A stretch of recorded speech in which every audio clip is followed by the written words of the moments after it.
So hello, exercise 9.1 का fifth problem start करते हैं हम। तो क्या याद रखा है उन्होंने, a kite is flying at a height of 60 metre above the ground. ठीक है, तो ये पतंग है,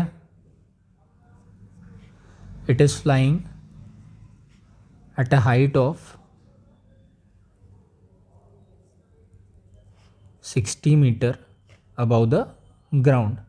ठीक है, ग्राउंड से एक पॉइंट ले लिया और काइट पे एक पॉइंट ले लिया, तो दोनों के बीच में का डिस्टेंस है 60 metre. A string is attach to the kite, मतलब ये किसी धागे से ही होगा, धागे के हेल्प से उड़ा रहे होंगे इसको। ठीक है, ग्राउंड को मैं हॉरिजॉन्टली एक्सटेंड कर देता हूँ। तो ये जो धागा, मतलब पहले क्वेश्चन पढ़ लेता हूँ। A string attach to the kite is temporarily tied to a point on the ground.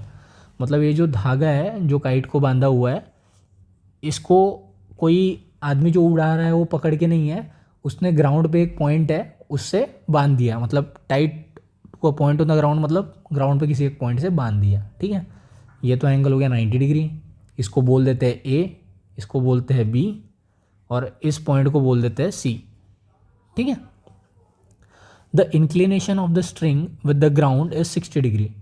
ये जो धागा है मतलब स्ट्रिंग है, इसका ग्राउंड के साथ इंक्लिनेशन कितना है, 60 डिग्री बोला है उन्होंने।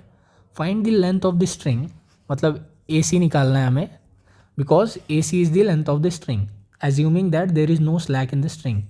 No slack in the string का क्या मतलब है, मतलब ये हमेशा स्ट्रेट लाइन की तरह रह रही है, ऐसी ढीली वीली नहीं हो रही है। ठीक है, स्लैक मतलब इसमें हमेशा टेंशन रह रहा है, हमेशा टाइट रह रही है स्ट्रिंग, हमेशा ऐसे जो स्ट्रेट लाइन में है ऐसी ही रह रही है, ऐसा कोई ऐसा कर्वेचर ऐसा वेवी टाइप का नहीं बन रहा है। ठीक है, मतलब हमेशा स्ट्रेट रह रही है, तो इसका यही मतलब है कि स्लैक नहीं है, मतलब ऐसे ढीलापन नहीं है स्ट्रिंग में। ठीक है, हमेशा टाइट है ये। ठीक, नहीं तो ये स्ट्रेट लाइन नहीं दिखेगा अगर टाइट नहीं रहेगा तो। ठीक है, स्ट्रेट लाइन के जैसे नहीं बनेगा तो ये ट्रायंगल नहीं बन पाएगा, ट्रायंगल नहीं बन पाएगा तो ट्रिग्नोमेट्रिक फंक्शन कैसे लगेंगे। ठीक है, तो इसलिए लाइन उन्होंने लिखी है।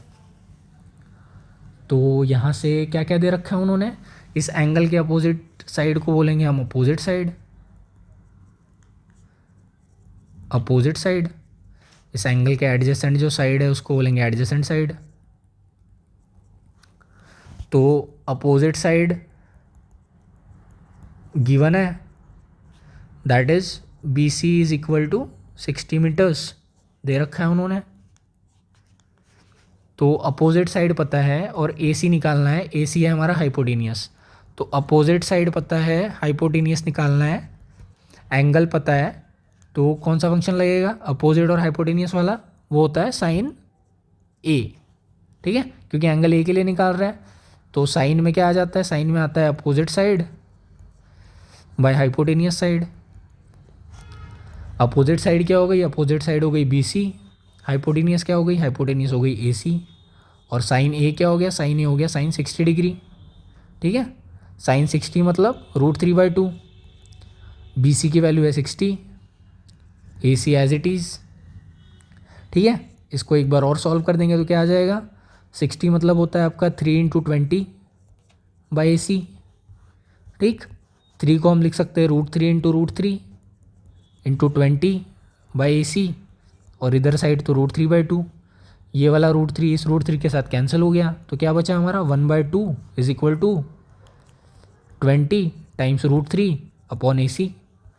क्रॉस मल्टीप्लाई कर लेंगे तो ये क्या हो जाएगा, AC × 1 टाइम्स 2 × 20 × √3। 2 × 20 होता है हमारा 40, तो 40 √3 मीटर्स। तो AC की वैल्यू आ गई 40 √3 मीटर्स। ठीक है, तो AC की वैल्यू आ गई 40 √3 मीटर्स, और AC ही है हमारा लेंथ ऑफ द स्ट्रिंग, तो स्ट्रिंग की लेंथ क्या है हमारी 40 × √3 मीटर्स। ठीक है, आई होप आपको समझ में आया ये।